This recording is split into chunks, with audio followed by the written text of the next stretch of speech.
សួស្តីខ្ញុំវិនីម៉ាន់គូសូអ្នកសម្របសម្រួលនៅមជ្ឈមណ្ឌលប្រចាំតំបន់នៃទីក្រុងសានីដោយដែលអ្នកបានដឹងហើយខ្ញុំបានជួបជាមួយនឹងសូហ្វីយ៉ានិងគ្រួសារគេពីសភៅផែនការជីវិតខ្ញុំបានសួរសំណួរកត់ទុកហើយពួកយើងបានរៀបចំផែនការជាមួយគ្នាចាំខ្ញុំប្រាប់ថាតើធ្វើរបៀបណា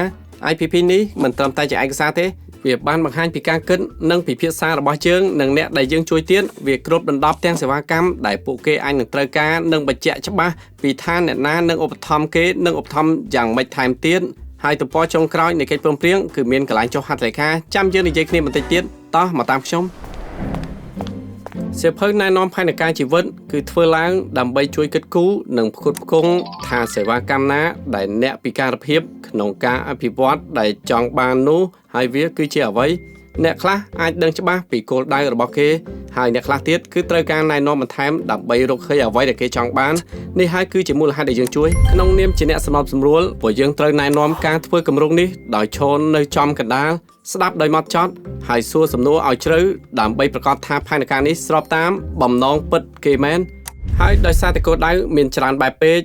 ទើបយើងបែងចែកជា12ប្រភេទតែម្ដងទៅដើម្បីឲ្យពួកគេបានគិតគ្រប់ជ្រុងជ្រោយហើយដាក់ចូលនៅក្នុងផែនការជីវិត IPP គេបានសម្រាប់ករណី Sophia យើងឃើញថានាងគឺចូលរួមជាមួយនឹងក្លឹបអានសៀវភៅតែដើម្បីសម្រេចបានយើងត្រូវផ្ដល់សេវាកម្មពីរឲ្យនាងមួយគឺឲ្យជំនួយការដែលនាងត្រូវការចូលរួមជាមួយសហគមន៍នាងយ៉ាងសកម្មនិងមួយទៀតគឺជួយឧបត្ថម្ភនាងហើយម្យ៉ាងទៀតដោយសារនាងត្រូវការផងនិងគ្រួសាររ៉ាម៉ូរវល់ការងារផងពួកគេស្នើសុំជំនួយបន្ថែម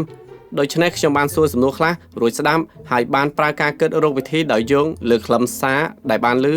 ពួកយើងរកបានដំណោះស្រាយជាមួយគ្នាដោយផ្ដល់ជំនួយផ្ទាល់ខ្លួនឲ្យ Sophia ដោយជួល Nancy ឲ្យជួយ Sophia នៅចុងសប្តាហ៍ដូច្នេះគេនឹងអាចចូលរួមជួបជុំអាកំបាំង Marvel បានហើយនិយាយវាឲ្យលឿន5ដងតោះទៅមើលលើกระดาษវិញ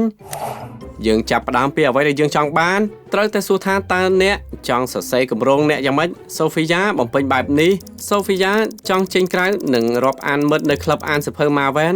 អ្នកខ្លះចូលចិត្តប្រើពាក្យខ្ញុំចង់ជាងប្រើបែបនេះក៏បានរួចបំពេញសេវាកម្មចាប់ផ្ដើមពីជំនួយការដោយផ្ទាល់ខ្លួនទៅសេវាកម្មនិងការគ្រប់គ្រងគឺជំនួយការគ្រប់គ្រងដោយសហគមន៍ PayPal ថ្ងៃចាប់ផ្ដើមថ្ងៃទី1នៃសេវាកម្ម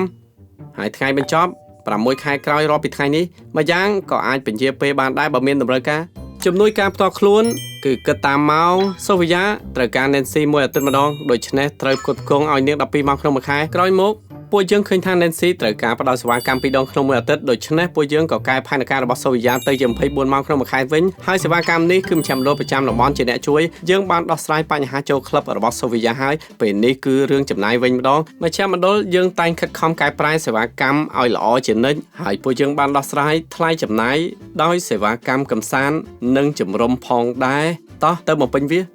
សេវាកម្មនិងការគ្រប់គ្រងសេវាកម្មកំសាន្តនិងជំរំគ្រប់គ្រងដោយអាកំបាំង Marvel ថ្ងៃចាប់ផ្ដើមថ្ងៃទៅក្លឹបដំបូង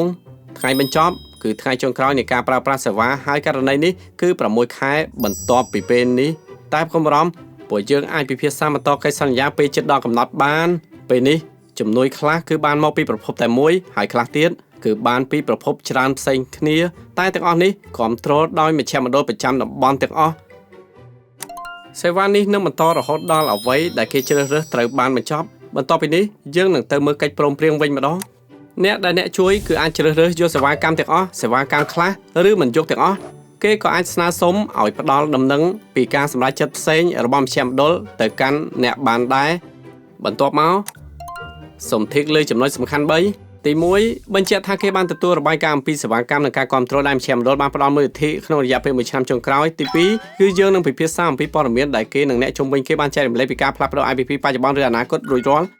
ទី3គេនឹងកំណត់ថ្ងៃប្រជុំ IPP បន្ទាប់របស់គេ IPP របស់គេល្អសម្រាប់រយៈពេល3ឆ្នាំហើយយើងនឹងធ្វើបច្ចុប្បន្នភាពបើចាំបាច់យ៉ាងហោចណាស់ម្ដងក្នុង1ឆ្នាំដែរអាស្រ័យលើស្ថានភាពគេតែប៉ុណ្ណឹងពេលនេះអ្នកត្រូវបង្ហាញគេពីព័ត៌មានទាក់ទងនឹងសិទ្ធិរបស់គេទី1ការណែនាំដោយខ្លួនឯងការណែនាំដោយខ្លួនឯងគឺជាឱកាសមួយដើម្បីគ្រប់គ្រងសេវាកម្មនិងជំនួយដោយខ្លួនគេ Sophia ភាគច្រើនគឺជ្រើសរើសសេវាកម្មបែបប្រពៃណីតែគ្រួសាររ៉ាម៉ូក៏ប្រើសេវាកម្មឲ្យគេណែនាំដែរដូច្នេះពួកគេអាចឲ្យពូទីតូផ្ដល់កន្លែងសម្រាប់បានគ្រួសារដែលចង់គ្រប់គ្រងសេវាកម្មនិងបុគ្គលិកខ្លួនឯងអាចជ្រើសរើសកម្មវិធីកំណត់ដោយខ្លួនឯងបានក្នុងនោះ មេត្រា4731នៃច្បាប់សុខុមាលភាពនិងស្ថាប័នស្នើឲ្យមជ្ឈមណ្ឌលតំបន់បើកចំហក្នុងករណីគេចង់តវ៉ានឹងមជ្ឈមណ្ឌលឬអ្នកផ្ដល់សេវាកម្មឲ្យពួកគេ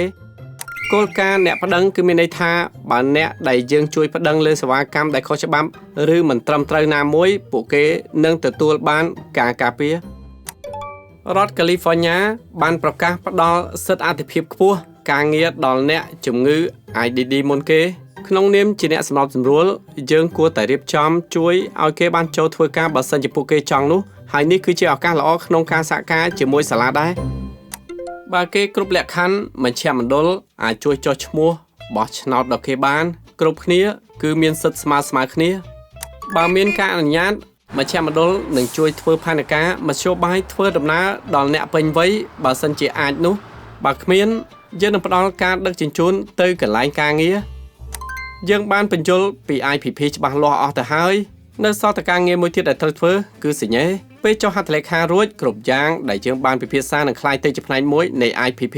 ហើយរាល់ពេលដែល IPP មានការផ្លាស់ប្ដូរគ្រប់គ្នាគឺត្រូវសញ្ញេលើកិច្ចព្រមព្រៀងថ្មីនោះត្រូវចាំណាអ្នកជាបុគ្គលដែលសំខាន់គ្រប់យ៉ាងដែលគ្រប់គ្នាធ្វើគឺដើម្បីបុគ្គលដែលសំខាន់ដូចជាអ្នកយ៉ាងចឹង